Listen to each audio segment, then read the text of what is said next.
स्वागत है, अभिनंदन है सभी दर्शकों का हमारे YouTube चैनल शिलाई दर्पण और Facebook page friends club Shillai पर। हम समय समय पर आपके समक्ष अपडेट लेकर आते हैं। आज एक नई अपडेट लेकर हम आपके समक्ष आए हैं। हमारे साथ जो स्क्रीन पे आप देख पा रहे हैं संगठन मंत्री है, आइए उनसे जानते हैं आज का क्या कार्यक्रम यहाँ शिलाई स्कूल में रहने वाला है। सर स्वागत है आपका, अभिनंदन है। किस तरह से ये जो एकल विद्यालय है, लोग पूरी तरह से वाकिफ नहीं है, बहुत सारे लोग हैं जिनको इस विषय में मालूम नहीं है, तो आप पूरी विस्तार पूर्वक जानकारी और आज के क्या क्या कार्यक्रम रहने उसके विषय में विस्तार पूर्वक जानकारी साझा करें। जय श्री राम जी।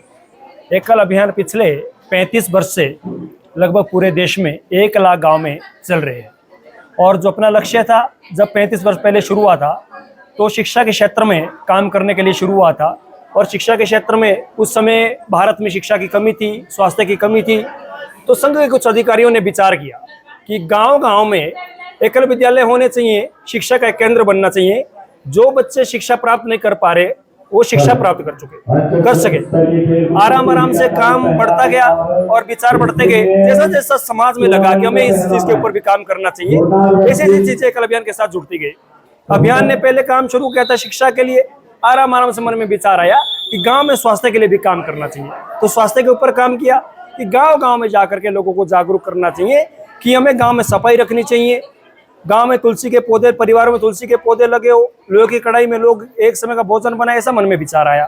फिर मन में विचार आया कि हम लोगों को गांव-गांव में जाकर के लोगों को प्रेरित करना चाहिए। किसके प्रति? गाँव में आज ग्रामीण क्षेत्र में भी जहाँ पर जैविक खेती का उपयोग होता था वहाँ पर भी आज रासायनिक खेतों का उपयोग आ रहा है। एकल अभियान को लगा कि हमें गांव-गांव में जाकर के लोगों को जैविक खेती के प्रति लोगों को प्रेरित करना चाहिए। तो गांव में जाकर के कार्यकर्ताओं ने जैविक खेती के प्रति लोगों को प्रेरित किया। और इसके साथ कई गांव में लगता है लोग आज गांव से शहरों की ओर पलायन कर रहे हैं।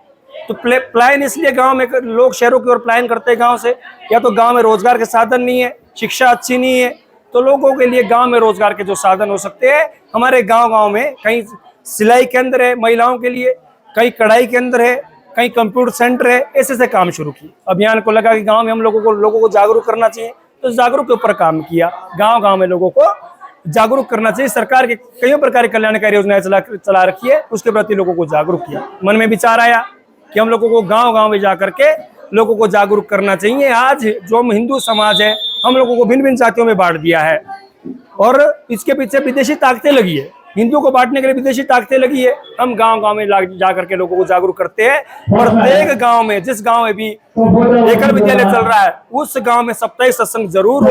साप्ताहिक सत्संग इसलिए हो, गांव में समरसता है।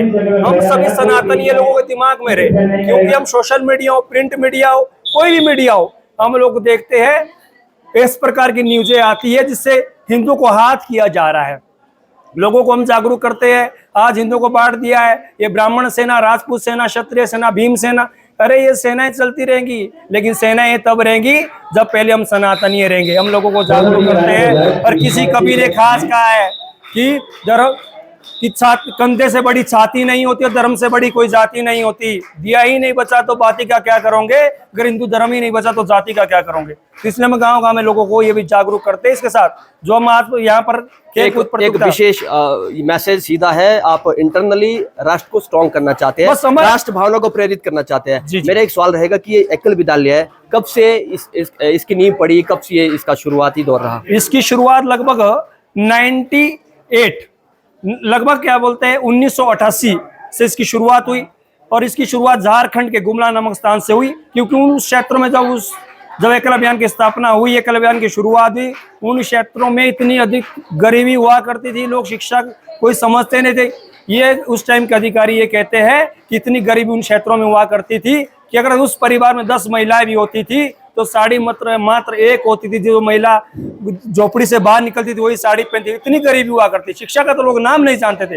तब जा करके इस राष्ट्र के प्रति अच्छा चिंतन करने वाले लोग, जिस राष्ट्र को अपना समझते हैं, उनके मन में विचार आया कि हमें राष्ट्र के लिए शिक्षा के ऊपर भी काम करना चाहिए। तो हमारे वनवासी क्षेत्र में रहने वाले लोग हैं, उन्हें भी शिक्षा का पता चले, इसलिए मान्यवर आपका परिचय इतना विस्तार पूर्वक आपने कहा, आपका अपना परिचय प्लीज थोड़ा सा। मैं सुनील ठाकुर हूँ, रहने वाला शिलाई का हूँ और वर्तमान में मैं अपना P6 प्रभाग है, जिसमें लद्दाख, जम्मू कश्मीर, अपना पंजाब, हिमाचल प्रदेश, इसमें ये पूरा एक प्रभाग बना हुआ है जिसको पश्चिम उत्तर प्रभाग बोलते हैं। इसमें संगठन मंत्री के रूप में वर्तमान में कार्य कर रहा हूँ।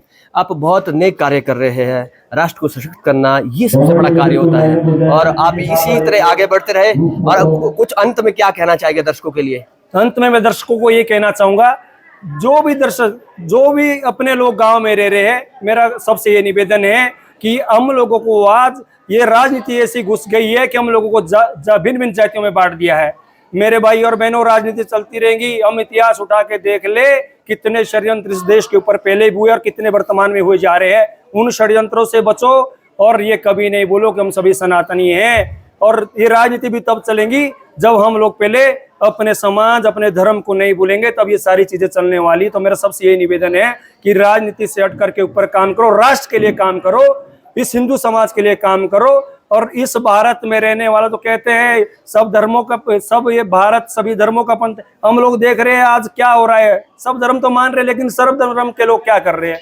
इसलिए हम लोगों को विचार करना चाहिए, जो राष्ट्र के प्रति अच्छा काम करने वाले लोग हैं, राष्ट्र के प्रति अच्छे सोच रखने वाले लोग हैं, हम उनका सहयोग भी करें और उसके लिए हम काम भी करें।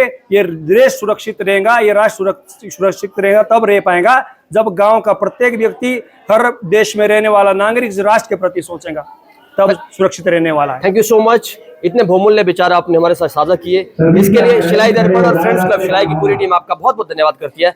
Thank you so much. अगली इन्फॉर्मेशन के साथ फिर मिलते हैं। अभी के लिए इतना ही, तब तक के लिए धन्यवाद। जय हिंद, जय हिमाचल।